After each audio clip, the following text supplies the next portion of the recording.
अस्सलाम वालेकुम फ्रेंड्स, इस वक्त वजारत मजहबी अमूर के नुमाइंदों से मतलब कि हुकूमत के साथ और प्राइवेट निजी टूर ऑपरेटर के दरमियान शदीद समझ लें कि जुमलाबाजी हो रही है, लड़ाई हो रही है। जबकि प्राइवेट टूर ऑपरेटर ने भरपूर इसरार करने के बाद डीजी हज ने सऊदी अरबिया को खत भी लिखा है।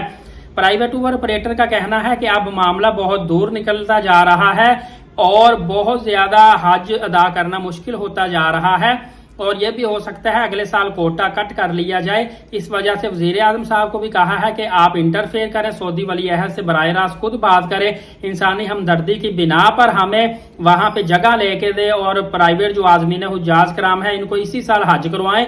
और डीजी हज को कहा था कि आप खत लिखेंगे तो इस पे बखूबी गौर होगा क्योंकि आप एक हायर अथॉरिटी है।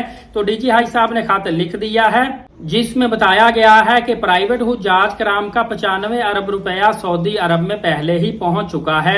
मीना में कहा गया है कि किसी भी जगह को खाली देकर पाकिस्तानियों को जगह दे दे। इवन के इंडियंस जो है उन्होंने भी कहा है कि हमें कोई ABCD कैटेगरी की जरूरत नहीं है। बेशक किसी का A कैटेगरी का भी हज है, किसी ने 50 लाख भी दिया, उसको D कैटेगरी में कहीं भी जगह दे दे, हज करवा दे। इंडिया भी बखूबी वजीद है कि हमें कहीं ना कहीं जगह दे दे, हज करवा दे, हमारे बंदों को कोई भी महरूम ना रहे। पाकिस्तानियों ने भी सेम यही कहा है कि हमें किसी कैटेगरी की जरूरत नहीं, बेशक सारे बंदों को D कैटेगरी में डाल दे।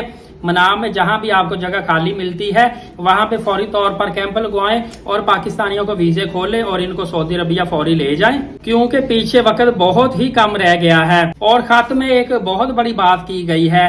डीजी साहब ने खत में लिखा है कि हमारे 70% जो अफराद हैं वो उम्र रसीदा अफराद है और कोई पता नहीं अगले साल आप कह रहे हैं ये हज करें तो अगले साल तक इनमें से कौन जिंदा रहे कौन ना रहे।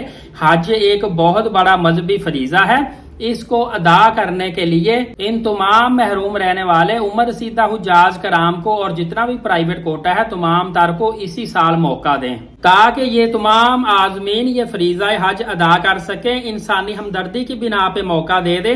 अगले साल से हमारी तरफ से किसी किस्म की कोताही नहीं होगी, अगर कोताही होगी तो हम किसी भी किस्म का आपसे मजीद वक्त नहीं मांगेंगे, किसी भी किस्म की सहूलत आपसे नहीं मांगेंगे।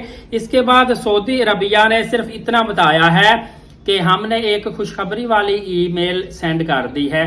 अब यहाँ पे ये नहीं पता ये खुशखबरी वाली ईमेल कौन सी है और ये लोग तो यही कह रहे हैं कि खत के बाद ये जो खुशखबरी वाली ईमेल भेजी है इसका जैसे ही पता चलेगा हो सकता है इसमें हुज्जाज कराम को इजाजत दे दी जाए, लेकिन अभी तक खत में इसका कोई फैसला नहीं आया। जैसे ही फैसला आएगा सबसे पहले एलीट साकिब यूट्यूब चैनल से आपको बता दूंगा। फौरी तौर पर चैनल को सब्सक्राइब कर लें, नमाज कायम करें, नबी पाक सल्लल्लाहु अलैहि वसल्लम पे कसरत से रोजाना दुरूद पाक और कुरान मुकद्दस की तिलावत किया करें। इजाजत दे, शुक्रिया, जज़ाकल्लाह।